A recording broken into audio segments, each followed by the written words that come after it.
அண்ணா அண்ணா நம்ம ஊர் எந்த ஊருங்கண்ணா? திருவண்ணாமலை. மாடு வாங்க வந்தீங்களா விற்க வந்தீங்களா? மாடு வாங்க வந்துருக்கோம். என்ன மாடு வாங்கினீங்கண்ணா? ஜெர்சி மாடு. ஜெர்சி மாடுங்களா? எத்தனை மாடு வாங்கியிருக்கீங்க? 3 மாடு.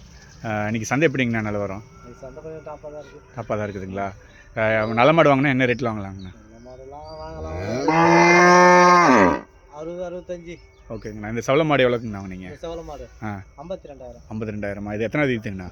தலைச்சேரி. தலைச்சேண்ணா. சரி சரிங்கண்ணா. பால் எவ்வளோ இருக்குங்கிறாங்க? பால் ஒரு 10 வரும். எத்தனை பல்லுங்கண்ணா? 2 பல்லு. 2 பல்லுங்களா? அந்த மாடு என்ன இதுங்கண்ணா? அது 2 பல்லு. 2 பல்லுங்களா? இது எத்தனை தீத்துங்கண்ணா? தலைச்சேரி தான். இதுவும் தலைச்சேரி. இந்தாப்பா. இது எத்தனை பல்லுங்கண்ணா? 2 பல்லு. 2 பல்லா? இது என்ன ரேட்டுக்கு வாங்கினீங்க? அது 1000 ரூபா கம்மி. 50க்கா? 49,000மா? 49. அந்த மாடுங்கண்ணா? அந்த செவல மாடு எவ்வளோ சொன்னீங்க? இது அதுவுமே 50. 50,000. அதுவும் தலைச்சு தான்.